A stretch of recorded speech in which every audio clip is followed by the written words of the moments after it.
Hey, good morning Internet!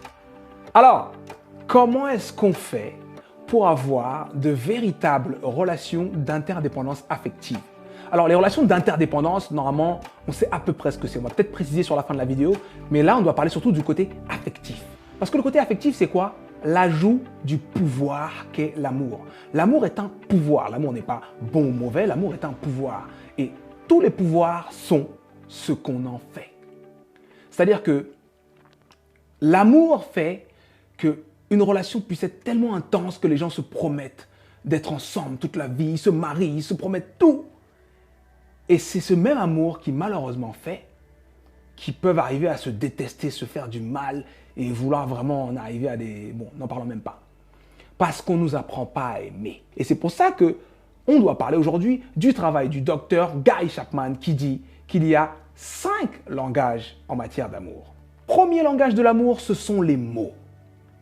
Il y a des gens pour qui, sans les mots, il n'y a pas d'amour. Ils veulent entendre des mots de soutien, des mots encourageants, des mots d'amour. Ils veulent entendre « Tu es beau, tu es belle, je t'aime, je ressens tellement de gratitude d'avoir une personne comme toi dans ma vie. » Ils veulent entendre ça, ils veulent le lire. Les mots, c'est par les mots que ça rentre pour eux.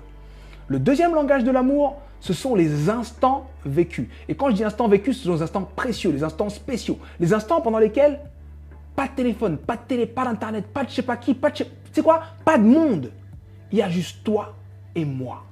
Ce genre d'instants. Il y a des gens pour qui ces instants sont les instants qui matérialisent l'amour.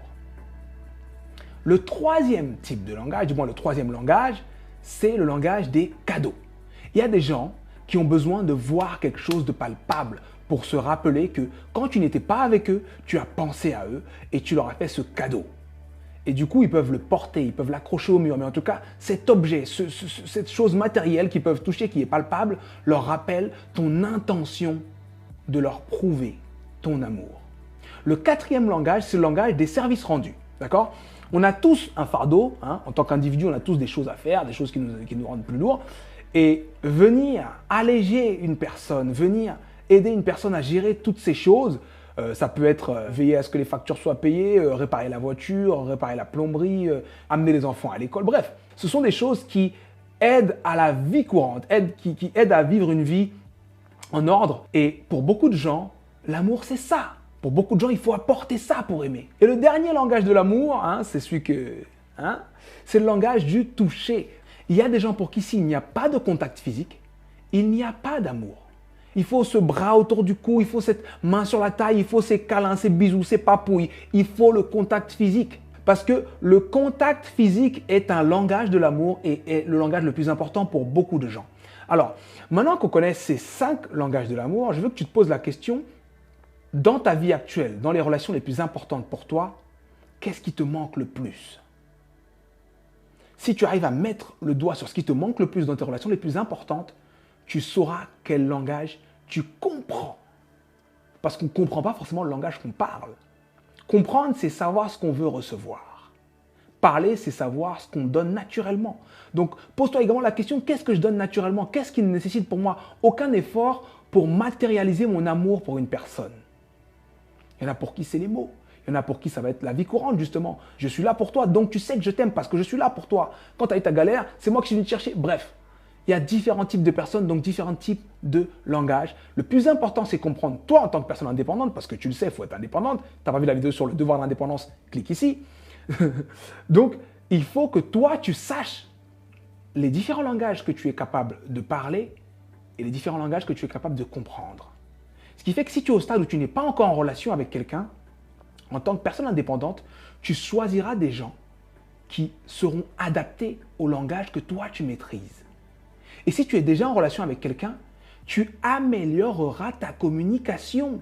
Parce qu'il y a des couples où les gens se disent « Je veux que tu me prouves, je ne me sens pas aimé. Qu'est-ce que tu veux que je fasse? Je ne sais pas, prouve-moi » Avec quoi? Si le mec est déjà en train de faire ce que lui, il estime juste, par exemple avec des cadeaux, et il t'a acheté une montre, et il t'a acheté un sac, mais toi, tu ne veux pas de sac. Tu veux les instants. Tu veux le temps où Il n'y a que moi qui compte. C'est plus ta société qui compte, c'est plus tes activités qui comptent, c'est plus je sais pas quoi. C'est moi, c'est toi et moi. Montre-moi que je suis le centre de ton monde et je te montrerai que tu es le centre de mon monde. Donc il y a différentes situations et notre devoir en tant que personne qui voulons des relations qui marchent, c'est comprendre que les différentes personnes n'ont pas forcément les mêmes combinaisons de langage. Les gens peuvent t'aimer, mais tu peux ne pas recevoir leur amour parce qu'en fait, leur façon de t'aimer n'est pas la façon dont toi, tu as l'habitude de recevoir ou toi, tu sais recevoir l'amour. Il faut prendre conscience de ça et travailler à la compatibilité. Et la dernière chose, c'est que malgré le pouvoir et la magie que l'amour apporte, je ne vous le dirai jamais assez. La véritable solution, la véritable base, c'est le travail. Quand le travail est là et sert de base, l'amour se crée naturellement au-dessus. Pourquoi vous pensez que dans les équipes de foot ou dans les équipes bien gérées, les personnes interdépendantes tissent des liens qui vont au-delà du travail ou au-delà de l'activité?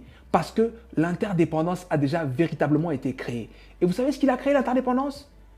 Vision commune, objectif commun, exécution commune, célébration commune.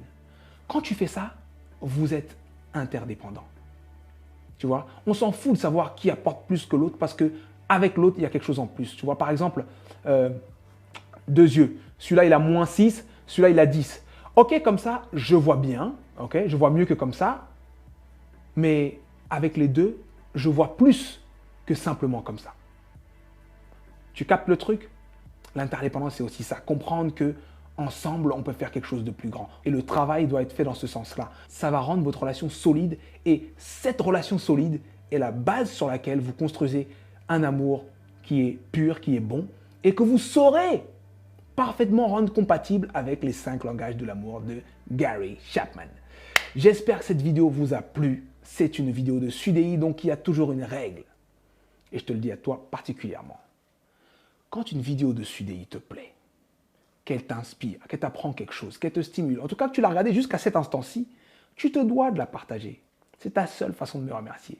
Donc j'espère que cette vidéo va t'aider à te comprendre en tant que personne et à ton rapport à l'amour, qui également peut être appliqué à toi-même. Hein, parce que si tu es une personne, par exemple, qui aime plus le langage numéro 3, par exemple les cadeaux, il faut que tu te fasses des cadeaux pour sentir cet amour de toi-même à toi-même. Si tu es le toucher, eh ben, faut être très en contact avec ton corps. Pas forcément te toucher, mais faire du sport, se mettre de la crème, ne pas hésiter à aller te prendre un massage par-ci par-là, voilà. Bref, on est là pour être ensemble. Tu ne peux pas faire les choses seul, mais vu que tu es là pour te lier aux autres, meilleur tu seras individuellement, meilleur l'ensemble sera. Donc le développement personnel, c'est quelque chose qu'il faut prendre très au sérieux, qu'on devrait tous intégrer à notre vie pour être de meilleures personnes, la gestion de nos émotions, la gestion de nos vies, de nos relations et autres. Donc abonne-toi, c'était Sudei. Et voilà quoi, à lundi, hein. Allez, salut!